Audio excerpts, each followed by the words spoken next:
friends, not Link here. These are some petty people that have me dying from laughter. Oh, I can't wait for you to watch this one. Can we talk about how petty I was in college real quick? I lived in basically the crappiest dorm in the college. It was probably the oldest building on campus.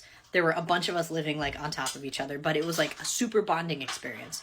So we used to play this thing called wall ball in the dorm, which consisted of us going into the hallway and throwing tennis balls down the hallway. And we I can't pay attention to the video. I need to remember what she was saying. She was looking at the cat. So we used to play this thing called wall ball in the dorm, which consisted of us going into the hallway and throwing tennis balls down the hallway, and we ended up breaking some of the really crappy ceiling tiles. You know those like old school buildings that have the ceiling tiles that are kind of like foam or ugly. I don't even know what they are. So we ended up breaking like probably 8 or 9 of these things, and then they started realizing, and they're like, guys, if you keep doing this, we're going to make you pay for them. So we got smart, and we were like, let's just exchange some of the broken ones with another floor. So in the middle of the night, we went and exchanged our broken ceiling tiles with another floor's not broken ceiling tiles. So we went from like 9 broken to like 4 broken. But the university still decided to charge us a couple weeks later for broken ceiling tiles. But they decided to charge everyone on the hallway $75. Every single person. So there were like 2 people to a room, 2 rooms to a desk area, 2 desk areas to a suite. So there were 8 people per suite, and there were 1, 2, 3, 4. There were 5 suites. 40 people times $75 is $3,000 they were charging us for these 9 broken ceiling tiles. So they sent us a letter that says, hey, you owe us $75. And there was an option to appeal at the bottom. Every single person, all 40 people came together, and we all wrote individual appeals. Yes. And we went to Home Depot and we figured out how much these things cost, and we calculated labor, and it should have been like $4 a person. And they absolutely were like, sent a letter back to all of the appeals that said no. Like, that was the end of the appeal. It was just like, no, you don't get the appeal. Y'all. What's the point, My petty then? self wrote my congressman about my public university charging me $75 for 9 broken ceiling tiles. Mm-hmm. Can you imagine being a congressperson and opening up an email from your constituent that's like, I broke a bunch of ceiling tiles, and they're trying to charge me too much money. $75. I got some like standard email back that was like, yeah, we'll look into your issue, whatever. A week later, we get an email from the university that was like, we may have overcharged you. This is how much labor is this, and this. You guys each owe $4.45. Winning! It felt so good. I did get called into the resident director's office to have a conversation with her because she was upset that I had written my congressman. But I was like, we submitted an appeal and there was no other course of action listed after that. So she's like, you should have had a meeting with me. I was like, I didn't even know who you were. I still remember her name. Y'all, there is power in writing your congresspeople. These people make important decisions on our behalf, and they can also advocate for us when necessary. So even if you're a poor college student, you can still have your congressperson advocate for you. I love that. First of all, your cat is so cute. I still can't get over it. I'm really glad that you went through and did the math, because $75 when the total should have come to about $4, say $5 for the sake of it. Whoa, massive overchargement. And you took your little petty self. You went to the congressman. You went above board and you're like, actually, I don't think I want to pay that. Which was a smart move, especially because they didn't even bother, so it seems, to read the appeals, and they just rejected them all. So good on you. I love this pettiness, and I love your cat. What is the pettiest thing you've done? I'll go first. So my sister had her bachelorette trip in Folly Beach, Alabama, and only 2 of the bridesmaids showed. And out of those 2 girls, one of them was a sloppy drunk mess the whole weekend. She invited random boys back to our house, and just overall was not a good time. On the day we leave, we're in the car about an hour out, and she tells us that she left her laptop at the Airbnb inside the mattress. So I went back and forth with the Airbnb owner to try to find this girl's laptop. They kept looking under the bed, and I kept telling them, no, it's in the mattress. Finally, after 6 hours, they found the laptop, and they said that they were going to get it shipped to us.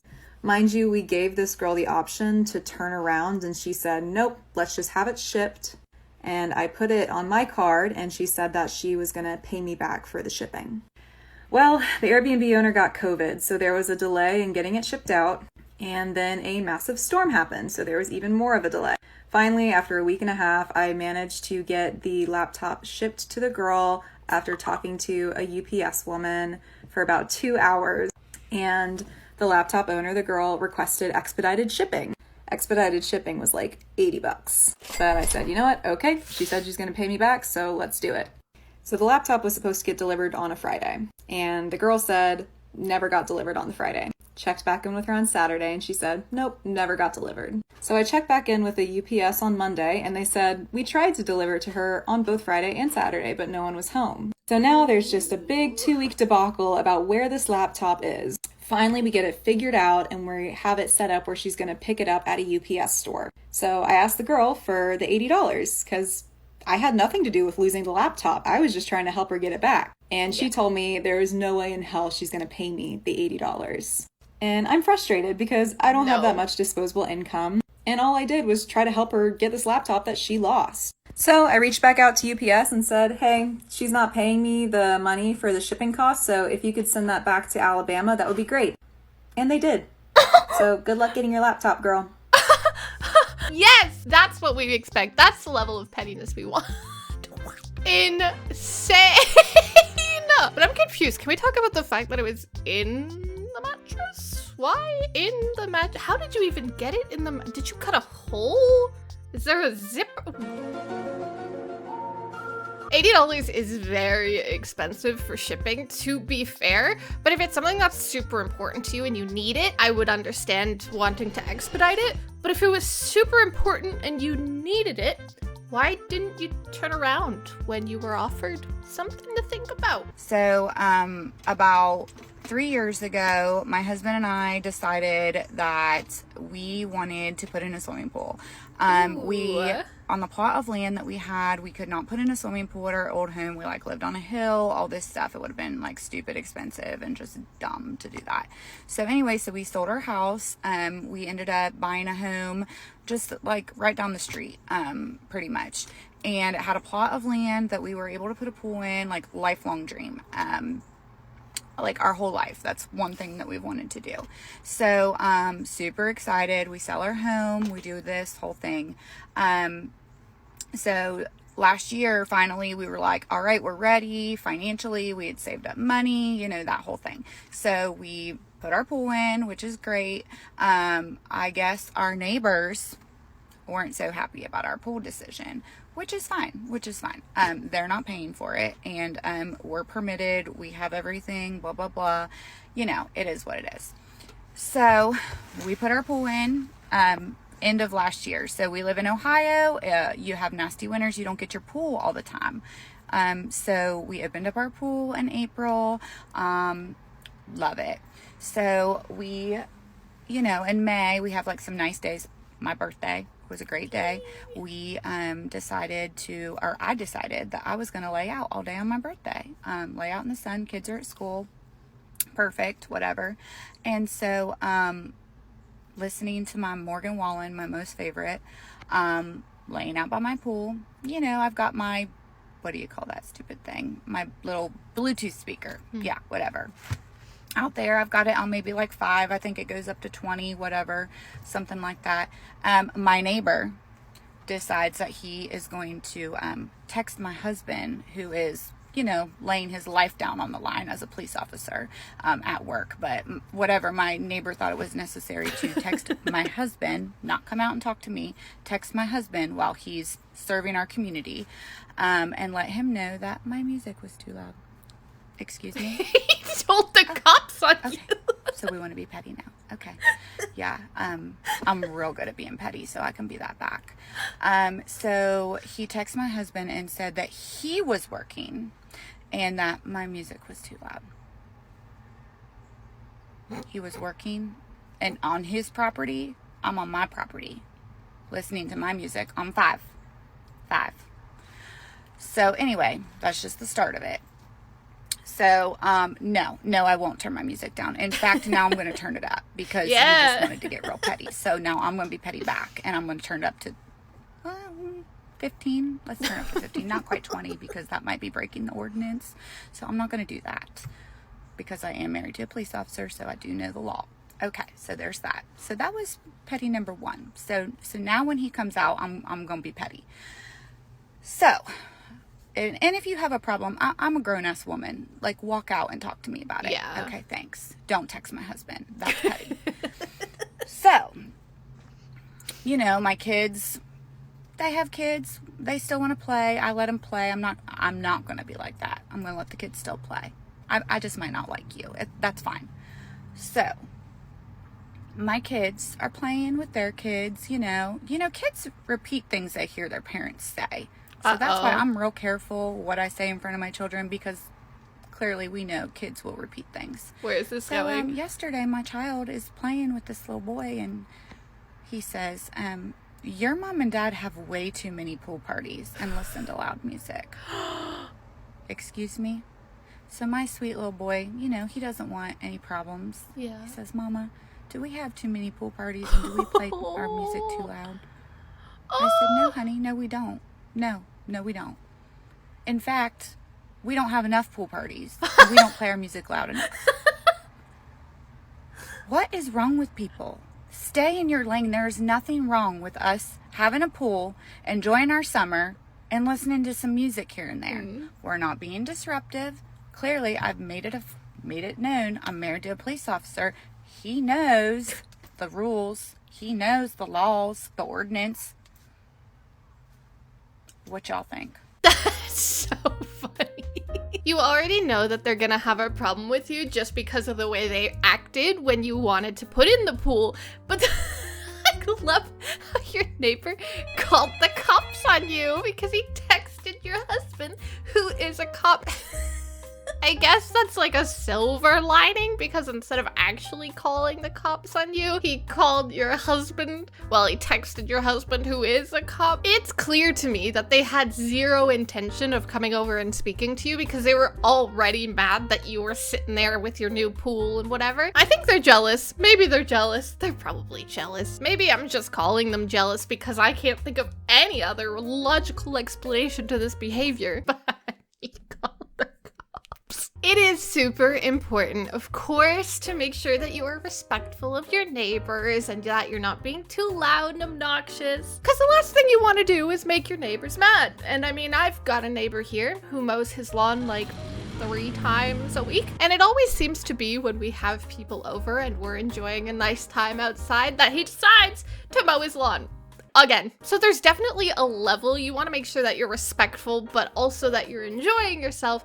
But I think that's something that your neighbor probably should have spoken to you about instead of texting the cops. And as you said, your husband knows the law, so I assume, I don't know, I'm not there, I'm not your neighbor. I assume you don't have your music too loud. I do like your petty revenge though. It wasn't harmful, it was just a little louder. I'm petty, so when this man rudely stormed up to me with his entire family as I'm taking another table's order and was like, "Excuse me, where is the hostess?" And I looked at him with a pen and paper in my hand and I was like, "I'm sorry, sir, if you can just give me a minute, I can help you out. I'm in the middle of taking this table's order." He literally rolls his eyes in my face and walks away. I go up to them after I get the order. I'm like, "All right, guys, did you want to get a table?" He's like, "No, we want to get it to go." And I'm like, "All right, sir, you can come up to the counter and I can take your order whenever we're ready." Before we can even get there, he's like, "The kids will take 2 mac and cheeses, my wife will take a turkey club, and I'll take 2 hot dogs with chili and cheese on them." I'm like, "All right, sir, anything else?" He's like, "Why are you interrupting me? I wasn't done." So now I'm just staring at him like, okay, go on. He's like, "And then we'll take a Cobb salad with no olives." So I'm just standing there staring at him, waiting for him to tell me that he's done. He's like, "Are you slow or something? I'm done." I'm like, "All right, sir, did you want to get any fountain sodas or anything?" He's like, "You don't need to upsell us, okay? We understand that that's your job, but we don't need it. If we wanted it, we would have asked." I'm like, "Okay, sir." He's like, "Is there anyone else who can help us?" I'm like, "No, sir, it's just me." He's like, "What about her over there?" He points to the other waitress who's in this busy section. I'm like, "Sir, she's really busy. I have no idea when she can get over here." He's like, "We'll wait for her." I'm like, "Sir, I could just put your order in. I have the whole thing." He's like, "No, we'll wait for her." So since I'm so petty, I never went up to her and told her that they were waiting. So for 25 minutes, I just watched them as I had nothing to do, as he just continued to complain to his wife, like, "Where is she? Is she really not going to come over?" He went over and told her. I literally went over and told her that she needed to tie her shoe. "Sorry, sir." And then they stormed out after 25 minutes of not being helped. I worked in customer service for years, and this brings me so much joy. I could never be like you. I want to be like you, but I could never be like you. I would go over there, tell my coworker, and then go in the back and probably cry. Then again, the longer I did customer service, the longer I just stood there as they just yelled at me. It's like, you done? Cool. Now let's find solutions. I love that you didn't tell her. That's incredible. Good for you. I'm just putting the same energy that you're putting in. If you want to be rude, who says I have to do anything for you? I think my favorite part of this whole video is that you asked if there was anything else. He said, wait till I'm done. And then never told you he was done. And then complained at you for it. Back in the 1950s, my grandma did something that will live rent-free in my mind for the rest of eternity. One night she had made soup for dinner and my grandpa came home and he was complaining because he said that after working all day, he didn't want soup and he didn't like it and he wasn't happy about it and he wanted steak and that's what a man wants after he's been working all day. So she said, like, to his surprise, like, she didn't even react. She was just like, oh, okay, I'm sorry. So she went out the next day and bought enough steak to last them for an entire week. And that's what they were going to eat all week. And my grandpa came home and steak was cozy up to the fridge. There's just, it's steak everywhere. And he thinks like, wow, like this is the best you've got. Like, this is your level of petty. And my grandma's just standing there like, well, you said you wanted steak. You may think that that's the end of the story, but it's not, because that is amateur, and my grandma was unhinged. So his steak dinner is ready, the table is set, he sits down, and he's like, well, it looks like we're missing something. And she's like, what? And he's like, there are no forks. I'll go get them. And she was like, the what? As he's getting up to go over to the drawer, he opens the door and he says, the forks. The forks were gone. Oh and my my grandma gosh. just pretended like she had slipped into another universe and forks never existed. She's She was gaslighting like, him. what are you even talking about? The forks? But he knew what she was doing, so he didn't say anything. He was like, I'm not going to say anything. I'll play this game. He sits down and he proceeds to eat his steak with a spoon. Then she'll get what she wants, and she'll put the forks back tomorrow. For the next week, until my grandpa said that he was sorry to my grandmother, he ate his steak dinners off of a soup spoon. And you may say, well, why didn't he just go buy new forks? Because there was a cutlery stalemate, obviously. He wanted her to put the forks back, and she wanted him to apologize. Finally, he did, and she put the forks back. And then she made soup. Oh my gosh, these are all so good. What's wrong with soup? I love soup. I make soup all the time. Soup is one of my favorite things to eat, especially when you like put the potatoes in and then you kind of mash them up so it gets like a little bit thicker, but you're not just eating I love soup. And Korean soups. You know what's the best soup in my opinion? I think it's the like loaded baked potato soup.